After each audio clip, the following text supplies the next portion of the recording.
Hey, so in this video, you'll see me meditate for 1 hour. I'm sorry that the footage got a bit blurry, but hey, what can you do?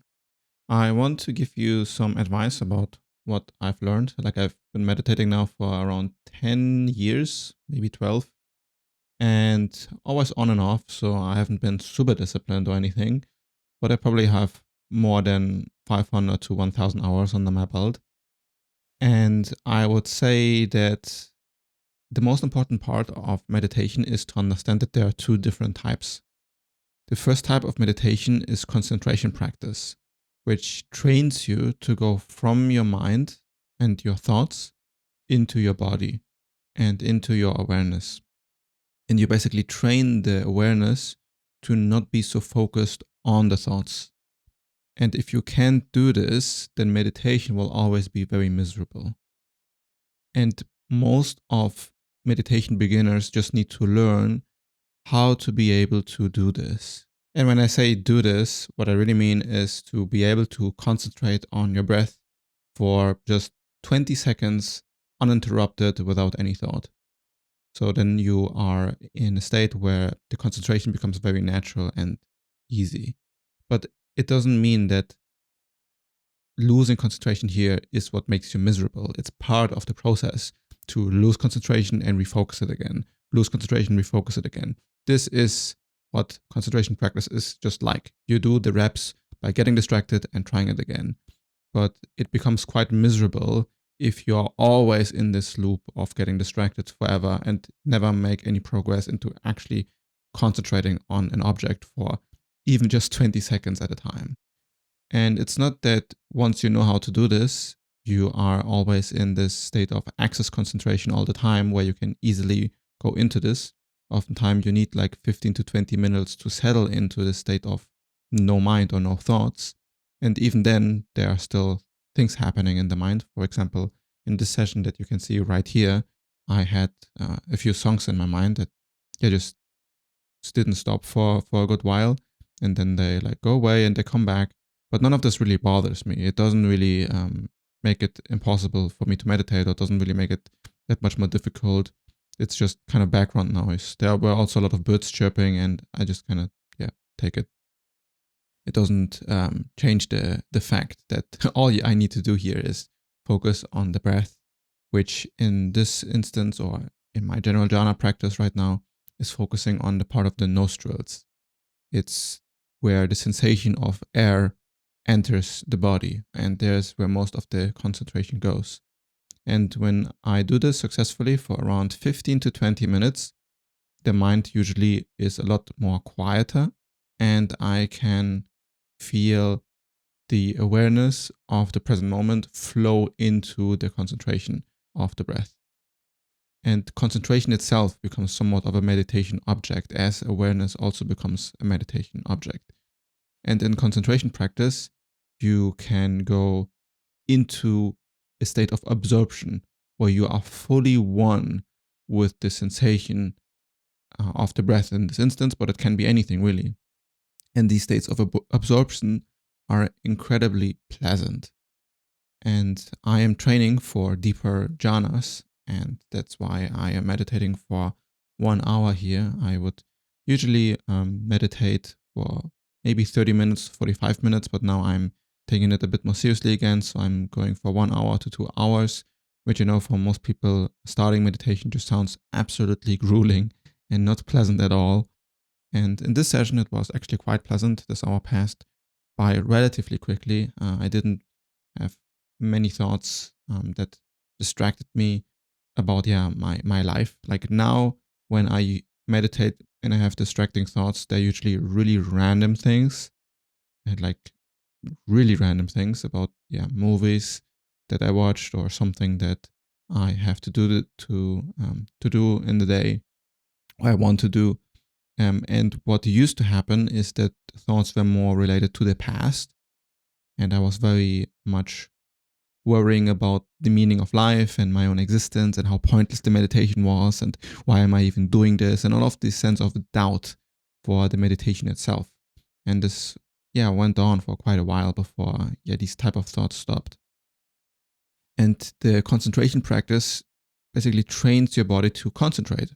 It's such a useful skill because it translates also outside of the meditation cushion towards all of your life, because concentration is really the main skill we need right now in a society where everybody's trying to distract you and try to rob you of your attention.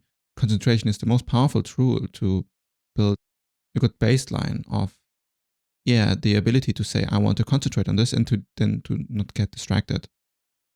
And beyond that, in jhana states, you get a very, very pleasant experience of awareness that even before you enter real jhana states, you can be very, very comfortable in the state of absorption and just pure existence.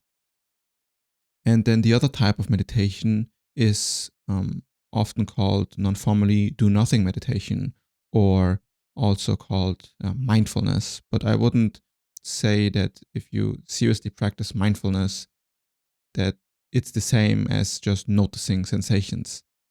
I would say that true mindfulness practice is more like noticing all the sensations, but then zooming in on them, and then noticing how many sensations there actually are, how quickly they arise and pass away, and how impermanent they are, and how none of them satisfy. These are like the 3 pillars that are incredibly important for this type of insight practice, is what it's also called. And the insight practice is much easier for me because I can just sit somewhere, stare into the void, and then to just turn my mind off and just focus on sensations. And it has become relatively easy for me to do insight practice. But I know that also to go deeper into insight practice, what I am missing basically is to just use more hours or like take more time. And for me, it's much easier to get into a very blissful state through insight practice because it's what I've done most of my life. And it's something that you can do always. It's just noticing sensations and moving away again from the mind or the thoughts into the sensations themselves, and noticing how many sensations there are, how much of the mind usually blocks these sensations out and isn't aware of the richness of experience that you are encompassing all the time. Doing insight practices, you might also sense that you are starting to merge with experience or merge with sensations, and you are becoming one with them. And it starts to feel like there's not really a distance between one sensation and another. And you slowly are dissolving the experiencer or the meditator over time. Because when you start out, there's the sense that there's some sort of center, which is the one who is meditating and the one who is experiencing. And through a lot of contemplative practice, the sense of meditator or sense of self completely disappears. And then it doesn't feel like anymore that you are meditating, but meditation is just something that is happening in the space that you're occupying. The same with all of the sensations that appear in awareness. They seem like they just happen on their own, and there's not really any part of you that controls how they appear. And when you let go into this, it becomes also quite pleasant. Usually when you do concentrative practice, there's also some insight practice that happens. Because when I am focusing merely on the breath, sometimes I do notice, the breath doesn't feel solid right now. It feels very liquid or very impermanent. And then there's maybe a temptation to investigate the sensation of concentration itself or of the breath itself. And then you might slightly fall into insight practice or do nothing meditation or mindfulness. These are all synonyms at the end of the day. And what they do is they kind of reveal the nature of existence and the nature of reality. But if you're trying to learn how to concentrate, this is also kind of a distraction, as you're not supposed to investigate the nature of reality. You're just supposed to focus on the breath, and then to solidify this cycle of breathing into something solid, where everything appears like it is just the breath, and the breath is the only thing that exists. And then you get into these states of jhana. But I would say that if you haven't meditated much, you don't really need to do concentrative practice either. all you need to do is really to not engage the mind in anything that modern society wants you to engage your mind with. So if you just stare at the wall, you are basically doing do nothing meditation, or insight meditation, because your mind will distract you anyway. You won't be able to quiet the mind down. So you will then have to use the wall or just the silence as a sort of anchor from which to move away from your thoughts or the distractions of your mind. So I think a lot of problems that come up doing meditation is just overthinking and imagining that is something very complicated, when if you follow the most simplest instruction possible, you will probably go very, very far in your meditation practice, because the mind is the one who wants to make everything complicated. It cannot believe that just doing nothing at all generally does something to your mind and your brain. Which, if you think about it logically, it's not a wonder that in this overstimulated society that we're in right now, doing nothing is one of the most productive things you can do for your mental health. It's so difficult for us to not be obsessed constantly with thought and just information in general. So we don't even know what it's like to be in silence. And just to be 3 days off the internet, for example, can do wonders for your mental health. And if you try to do such a thing, you might notice how difficult it really is, how addicted the mind and the ego has become to this constant stream of stimulation.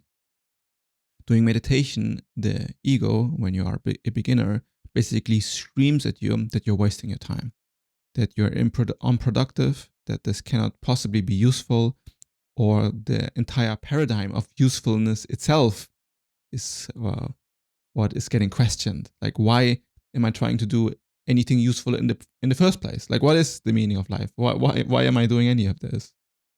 So the ego is always unsatisfied. It is always restless. It is always impatient. It always looks for a point to do something. And when you meditate, you starve the ego of that point. It needs to have a reason to do something, and doing meditation, if you do nothing meditation, there's literally no reason at all. At least this is how you have to engage with it. Not because there is no reason at all, but because the reason that the ego fabricates is not really the reason. You dissolve the ego in the meditation process, and the ego will never get that. It will not understand that its own dissolution is the point, because it is not there for its own dissolution process. It disappears. So why would it want to do that? So it needs to be engaged with something to feel alive. It needs to play video games or work,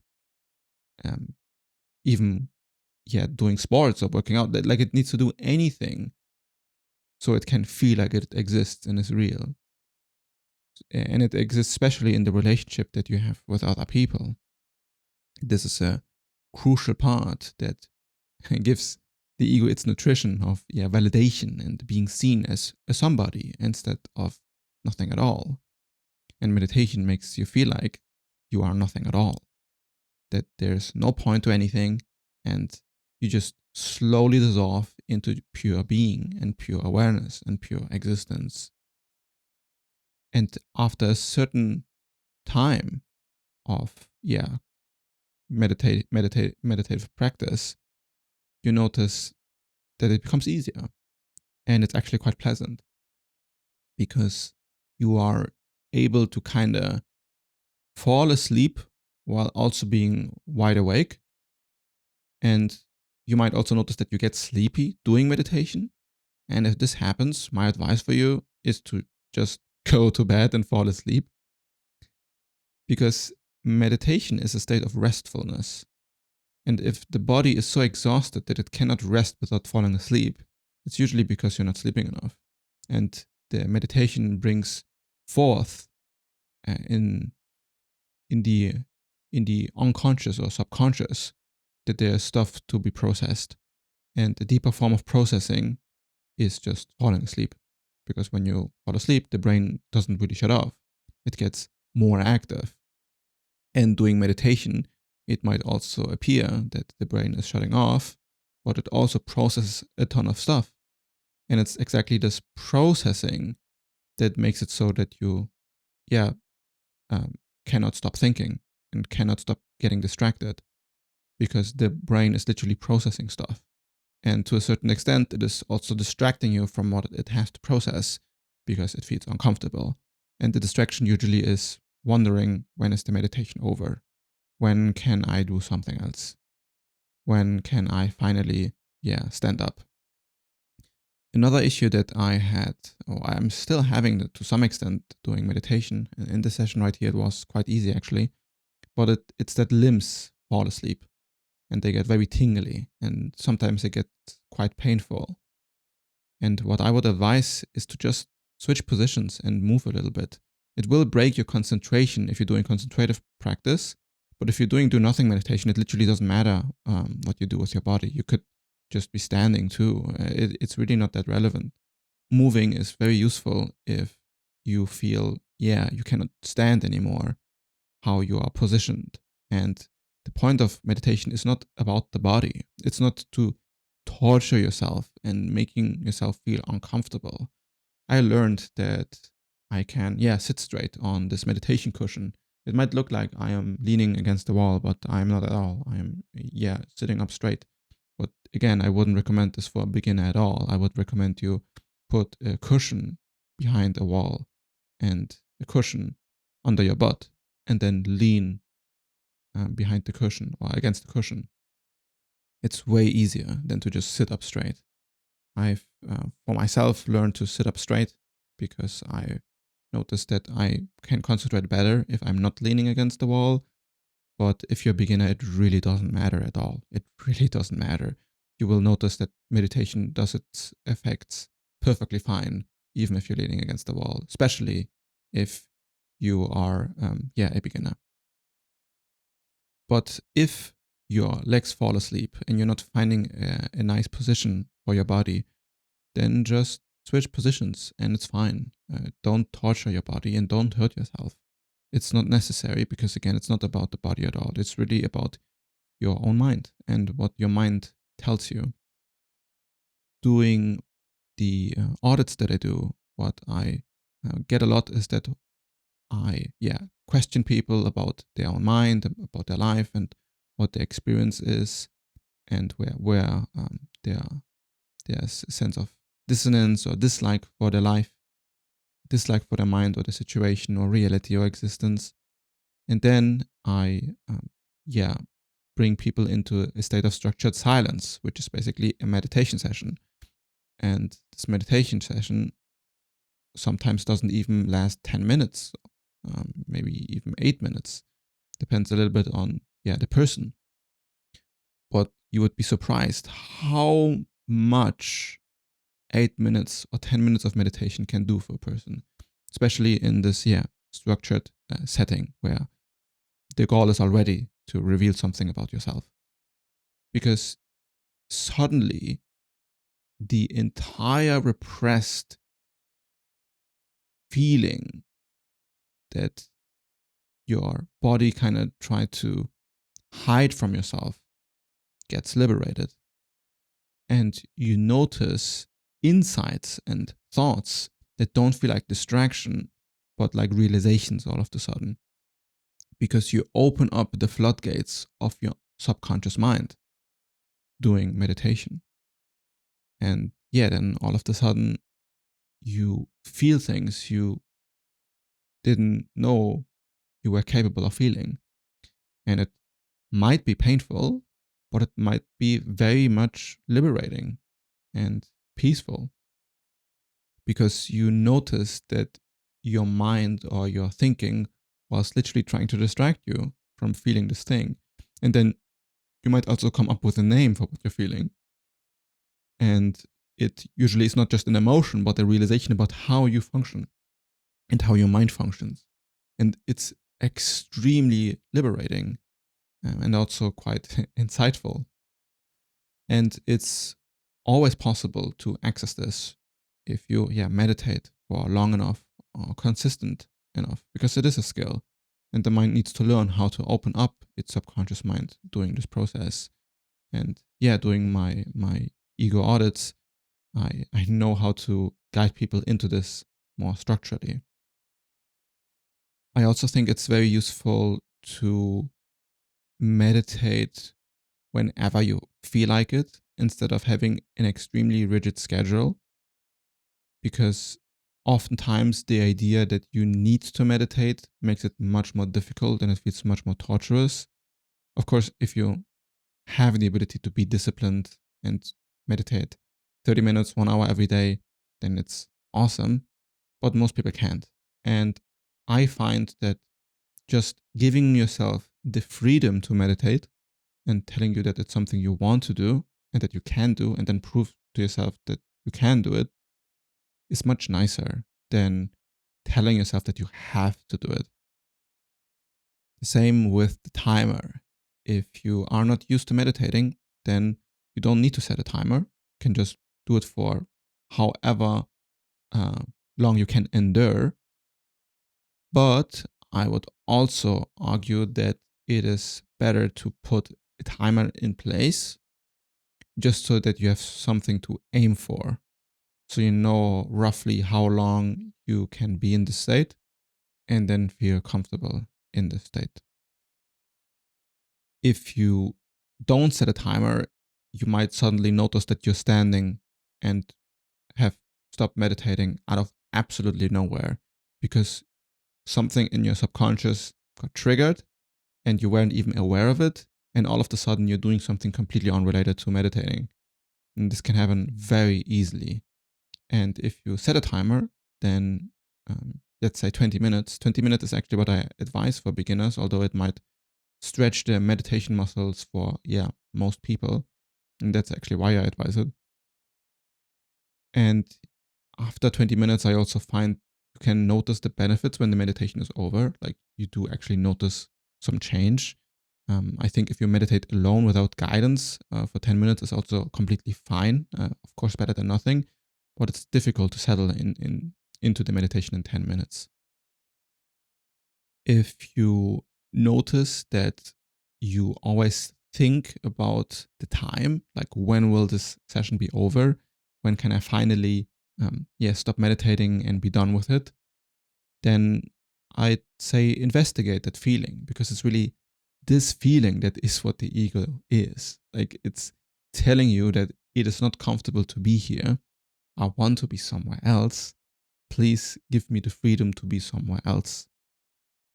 If you are doing concentration practice, then of course keep concentrating onto your meditation object, like the breath, which is what I do here.